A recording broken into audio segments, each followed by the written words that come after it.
வீடியோல நம்ம எத பத்தி பார்க்க போறோம் அப்படின்னு பார்த்தீங்கன்னா, கந்த சஷ்டிக்கு இருக்க வேண்டிய விரத முறைகள்.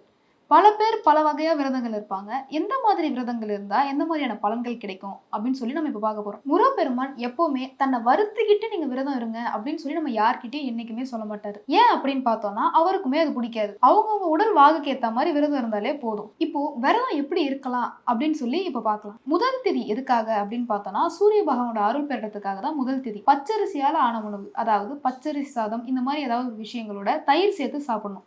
பச்சரிசி மற்றும் தயிர் சேர்த்து சாப்பிடுறது மூலியமா சூரிய பகவானோட அருள் நமக்கு முழுமையா கிடைக்கும். இரண்டாவது திதி அன்னைக்கு நம்ம எப்படி விரதம் இருக்கணும் அப்படின்னு பார்த்தீங்கன்னா, உப்பு இல்லாத பண்டம் சாப்பிடணும். அதாவது ஒருவேளை உப்பு இல்லாம சாப்பிடணும். அப்படி நம்ம சாப்பிடும்போது என்ன ஆகும் அப்படின்னு பார்த்தீங்கன்னா, சந்திர பகவானோட அருளும் நமக்கு முழுமையா கிடைக்கும். அடுத்து மூன்றாம் திதி. மூன்றாம் திதி அன்னைக்கு செவ்வாய் பகவானோட அருளை பெறறதுக்கு செவ்வழி மட்டும் சாப்பிட்டு விரதம் இருக்கணும். ஒரே ஒரு இளநியும் சாப்பிடலாம், இல்ல 3 வேளைக்கு 3 இளநியும் சாப்பிடலாம். அது உள்ள இருக்க வழுக்கையும் சேர்த்து சாப்பிடலாம். அப்படி உங்களுக்கு செவ்வழி கிடைக்கல அப்படின்ற பட்சத்துல பச்சை இளநியும் நீங்க சாப்பிடலாம். இப்படி சாப்பிடும்போது செவ்வாய் பகவானோட அருள் நமக்கு முழுமையா கிடைக்கும். அடுத்ததா 4வது திதி. இந்த 4வது திதி யாருக்கானது அப்படின்னு பார்த்தோம்னா புதன் பகவானுக்கானது. இந்த 4வது திதி அன்னைக்கு நம்ம பச்சை பயிறு சாப்பிட்டு விரதம் இருக்கிறது மூலயமா புதன் பகவானோட அருள் நமக்கு முழுமையா கிடைக்கும்னு சொல்றாங்க. இதை நீங்க வேக வச்சும் சாப்பிடலாம், இல்ல முளைக்கட்டியும் சாப்பிடலாம், உப்பு இல்லாம சாப்பிடணும். அடுத்ததா 5வது திதி. இந்த 5வது திதி யாருக்கானது அப்படின்னு பார்த்தோம்னா குரு பகவான்.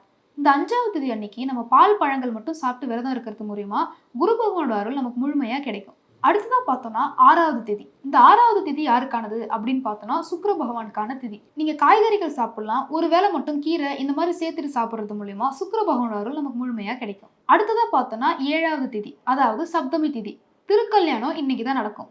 இன்னைக்கு நீங்க சனி பகவானோட அருளை முழுமையா பெறறதுக்காக இந்த திதி அன்னைக்கு நீங்க என்னெல்லாம் சாப்பிட்டு விரதம் இருக்கலாம் அப்படின்னு பார்த்தீங்கன்னா மிளகு மட்டும் தான் சாப்பிடணும். ஒரு வேளைக்கு ஒரு மிளகு, அப்புறம் ஒரு 2 மணி நேரம் கழிச்சு 2 மிளகு, அப்படி இன்னொரு ஒரு 2 மணி நேரம் கழிச்சு 3 மிளகு. இந்த மாதிரி சாப்பிட்டு அப்படியே கோயில்ல கொடுக்குற அன்னதானத்தையும் சாப்பிட்டு இந்த விரதத்தை நீங்க முடிச்சுக்கலாம். இப்படி இந்த 7 நாளும் இந்த சஷ்டிக்கு நீங்க விரதம் இருக்கிறது மூலியமா நவகிரகங்களோட அருள் உங்களுக்கு முழுமையா கிடைக்கும். அதே மாதிரி 16 வகையான செல்வங்களையும் முருகப்பெருமான் இந்த சஷ்டி நீங்க விரதம் இருக்கிறது மூலியமா உங்களுக்கு கொடுப்பாரு. ஏன் அப்படின்னு பார்த்தோம்னா சிவபெருமான் வழிபட்ட ஒரு தெய்வம் தான் முருகப்பெருமான். சிவபெருமான் மட்டும் இல்லாம குருவும் சேர்ந்து வழிபட்டார் இவரை.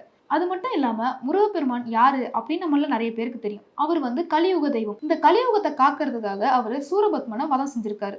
இதனால இவரோட சக்தி வந்து ரொம்பவே அதிகம்.